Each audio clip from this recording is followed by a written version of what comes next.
And the boys have been joking about that this morning, actually, that I could be fine leg to fine leg through the game. But no, look, I won't be at second slip during the game, but I'll find there's somewhere where I can keep myself in the game. Yeah.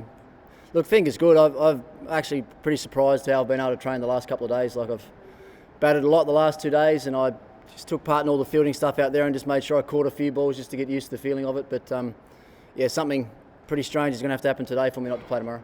Great.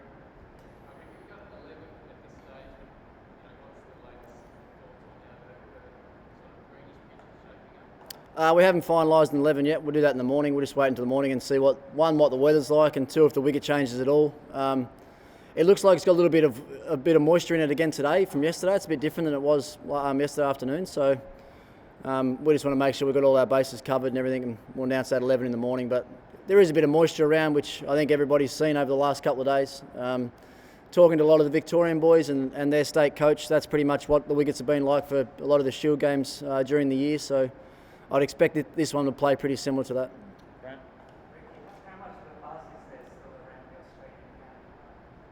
Well, there's a lot of buzz around today, being Christmas Day, and obviously coming off a great win last week. The attitude and I guess the environment around the team and in the change rooms the last few days has been very, very good, as you'd expect. But saying that, it's been good right the way through the series. Our lead up in Brisbane was great, and even though we didn't play our best cricket for the last half of Brisbane and certainly through the Adelaide game, the mood has still been very good.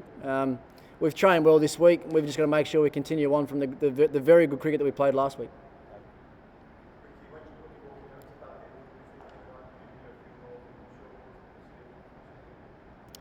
Oh, maybe will, yeah. I mean, it's not as if it's been the short balls that have caused the injury. It's been that I can't catch in the slips. But look, they probably will. I don't know. It mightn't be that sort of wicket either. It might be a wicket where you need to look to pitch the ball up a little bit more. So it's supposed to be pretty overcast. I'd expect the ball to seam around a little bit and swing around a bit. So I'll be prepared for whatever comes my way.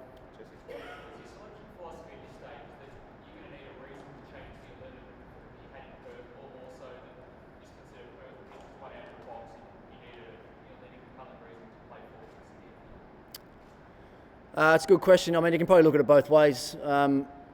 We thought the 4 quicks in Perth worked exceptionally well, and I probably, the wicket didn't offer our bowlers any more than it offered the England bowlers. I just think our bowlers did it a lot better over there, and the fact that we were able to rotate the 4 through worked particularly well for us, and they all executed their plans particularly well. This wicket, no doubt, early in the game is going to offer some assistance to the seam bowlers and swing bowlers as well. But how long that lasts is the query. Are you going to need a spinner on day 4 and day 5? They're the things that you have to try and work out. So right at the moment, look, I haven't really thought about it that way that you said it then, but at the end of the day, as I said after Perth, it's about picking the 4 best bowlers for these conditions, whether that's another seamer or whether that's Michael Beer.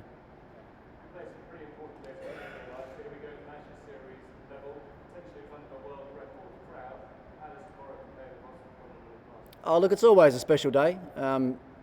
With that amount of people coming to watch the game, there's no doubt that the nerves from players in both teams are going to be pretty high.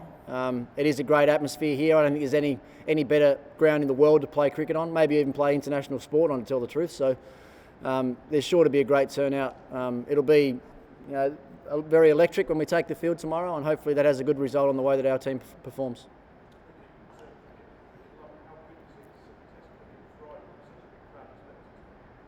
Oh yeah, days like this, the reasons that you play international cricket. I mean, there's been a lot spoken about the Test game the last few years, and is it in decline or whatever, but it's hard for us to comment because it seems like most series that we play in are very well attended and generally end up being very good series of cricket. So this one certainly shaping up to be no different. Great crowds in the first 3 Test matches so far, and I expect this week and certainly next week in Sydney that we'll get very good attendances once again.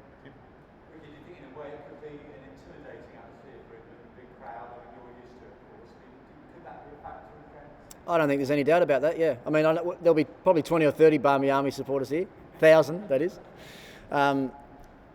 But, the Barmy Army are great supporters and they'll help their players out where they can. But I'd like to think that this venue is probably one venue that they might get drowned out a little bit. So no doubt we'll get great support, and there might be even the odd boo come towards the England players this week, not just me all the time.